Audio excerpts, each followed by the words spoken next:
नमस्कार। देवभूमि चैनल में आपका स्वागत है। आज के इस वीडियो में हम बात करेंगे मोक्षदा एकादशी की और हमारी कोशिश रहेगी कि मोक्षदा एकादशी के संबंधित जितने भी आपके सवाल हैं उन सभी के आपको जवाब इस वीडियो में मिले।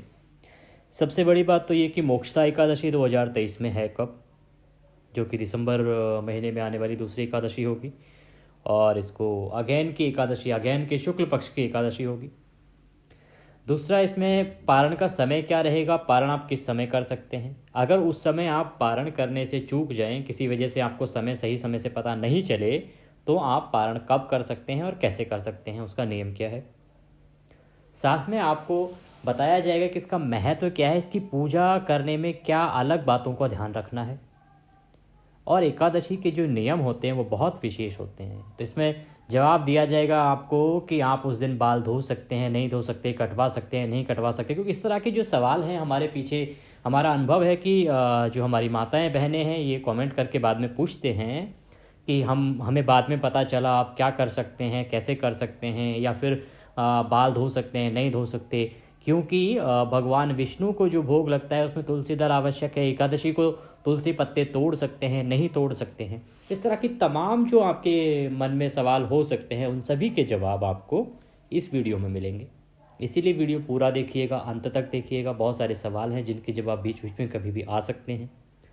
वीडियो अच्छा लगे तो लाइक अवश्य करना। कमेंट बॉक्स में जय श्री हरि लिखना ना भूलें।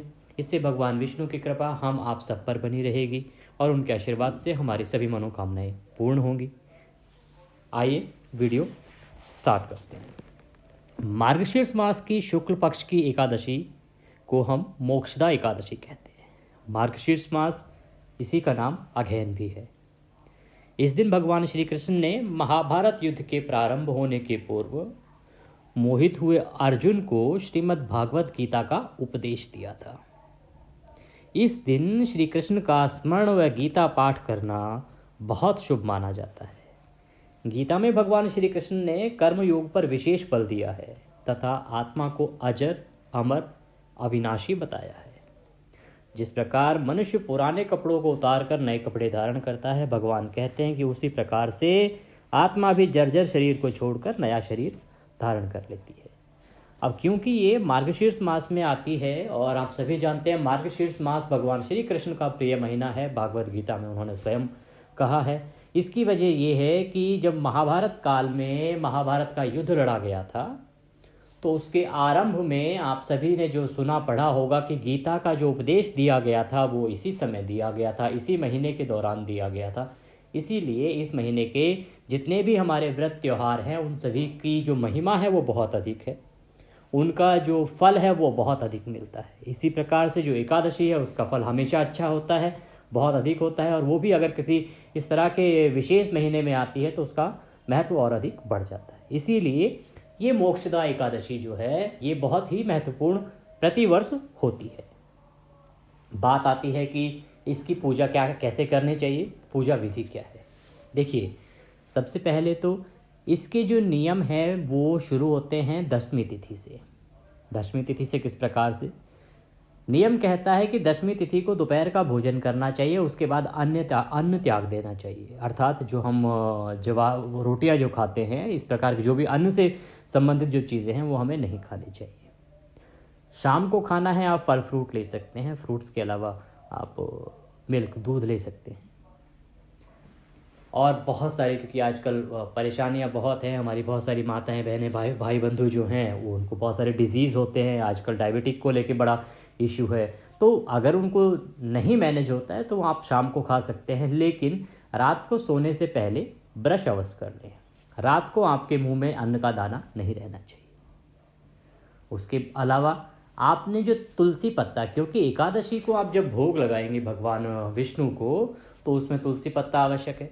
तो तुलसी पत्ता एकादशी को नहीं तोड़ा जाता है, तुलसी उतारी नहीं जाती है, इसीलिए तुलसी पत्ता अवश्य ही दशमी को आप उतार के रख लें। ये दो बात। तीसरा, एकादशी को बाल नहीं धोए जाते, बाल नहीं कटवाए जाते। देखिए, एकादशी, पूर्णिमा, अमावस्या, इन दिनों में ना बाल धोए जाते हैं ना कटवाए जाते हैं, तो इन चीज़ों का ध्यान रखें। इसीलिए आपको अगर बाल धोने हैं या आपको हेयर कट कुछ भी लेना है तो आप वो दशमी तिथि को ले लें, या फिर आप उसके व्रत के पारण के बाद लेंगे। तुलसी पत्ता जो है वो भी एकादशी को और रविवार को नहीं तोड़ा जाता है, नहीं उतारा जाता है, इसीलिए आप वो भी उतार के रखें। अब हम पहुंचते हैं एकादशी तिथि के दिन।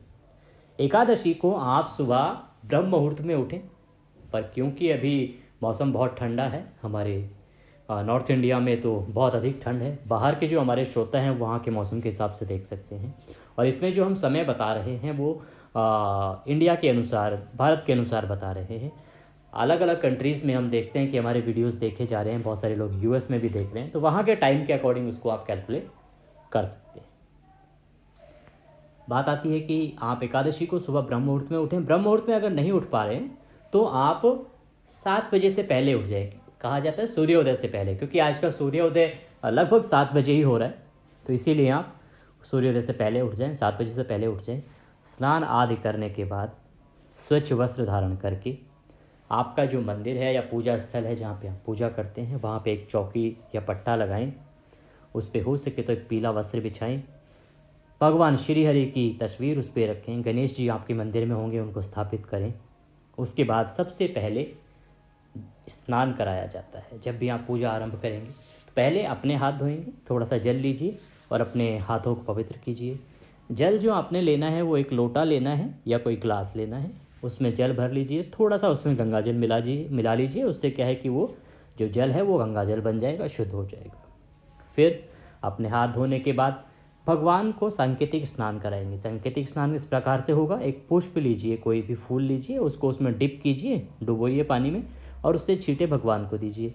अगर फूल नहीं है तो 2 उंगलियां जिनसे आप आहुति देते हैं उनको आप पानी में डिप कीजिए और उनसे भगवान को छींटे दीजिए। और फिर साफ वस्त्र से, जैसे आप अपने टॉवल से शरीर को पोंछते हैं, वैसे ही भगवान को आराम से साफ वस्त्र से पोंछ दीजिए। फिर भगवान को तिलक लगाइए।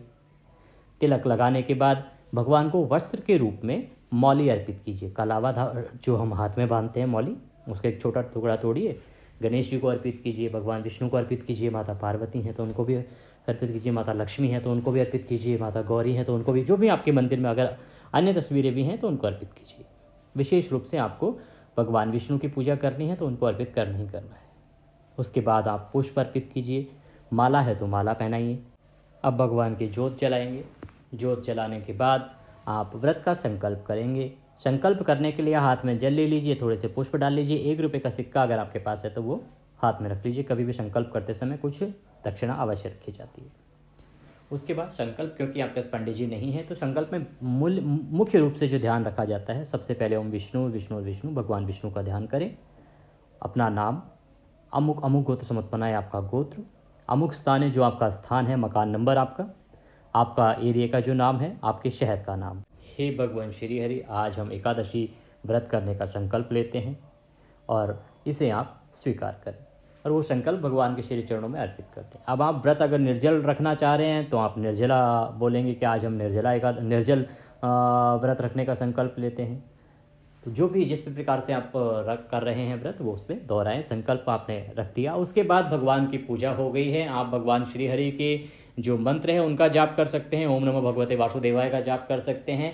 और फिर आपको सुननी है एकादशी व्रत कथा। मोक्षदा एकादशी की व्रत कथा आपके पास होगी, नहीं है तो हमारे चैनल पर मोक्षदा एकादशी की जो कथा है वह सुनाई जाती है, आपको पहले से अपलोड कर दी जाएगी। आप हमारे वीडियोस को देखते हैं लगातार, तो वहाँ पे आप जाइए और उस कथा को सुनिए। कथा को सुनने के बाद भगवान की आरती कीजिए, भगवान को भोग लगाइए। भोग लगाने के बाद अपने मित्रगणों में जो आपके पारिवारिक जन हैं उन सभी को प्रसाद वितरित कीजिए। अब बात आती है कि ये जो एकादशी है मोक्षदा एकादशी, ये 22 और 23 दोनों दिन इस बार मनाई जाएगी। वजह क्या है कि मोक्षदा एकादशी जो है वो आरंभ हो रही है 22 दिसंबर को सुबह 8:16 पर और इसका समापन होगा 23 दिसंबर को सुबह 7:11 पर। इस प्रकार से दोनों ही दिन सूर्योदय है। लेकिन जो लोग स्मार्ट समुदाय से हैं, अर्थात जो ग्रस्त जीवन वाले आमजन हैं, वो सभी को यह व्रत रखना है 22 दिसंबर को।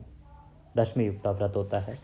23 दिसंबर को व्रत रखेंगे जो हमारे वैष्णव संप्रदाय के लोग हैं या विडो माताएं बहनें हैं, वो सभी जो हैं वो इसका व्रत रखेंगे 23 दिसंबर को। इस प्रकार से इसका व्रत रखिए। इसका पारण जो है उसका समय अब आपको बता देते हैं कि ये जो एकादशी है मोक्षदा एकादशी, इसका पारण आपको कब करना है। जो लोग 22 दिसंबर को व्रत रखेंगे उनको 23 तारीख को पारण करना है, 23 दिसंबर को। और पारण का समय रहेगा दोपहर को 1:22 से दोपहर को 3:25 का। इस समय में आप पारण कीजिए। और उसके बाद जो लोग वैष्णव संप्रदाय से संबंधित लोग हैं वो लोग एकादशी व्रत का पारण करेंगे 24 दिसंबर को सुबह 7:10 से और सुबह 9:14 के बीच में। तो इस समय में आप व्रत का पारण कीजिए। भगवान श्री हरि की कृपा आपको अवश्य प्राप्त होगी माता एकादशी के आशीर्वाद से। जिस भी किसी उद्देश्य से आप यह व्रत कर रहे हैं उसमें आपको सफलता मिलेगी। भगवान की कृपा आप सभी पर बनी रहे, इसी आशा के साथ अभी आपसे विदा लेते हैं। वीडियो अच्छा लगा हो तो उसे लाइक अवश्य करें, जितना हो सके शेयर करें, क्योंकि अच्छी सामग्री शेयर करने से, प्रसारित करने से आपको पुण्य मिलता है। अगर आप कोई भी अच्छी सामग्री, कोई भी अच्छा वीडियो शेयर करते हैं तो उससे जिसको फ़ायदा होगा उसका पुण्य आपको भी प्राप्त होगा। तो ज़्यादा से ज़्यादा शेयर कीजिए। चैनल को सब्सक्राइब नहीं किया है तो सब्सक्राइब कर लीजिए। अभी के लिए इतना ही। अगले वीडियो में फिर होगी आपसे मुलाकात। तब तक के लिए जय श्री हरि।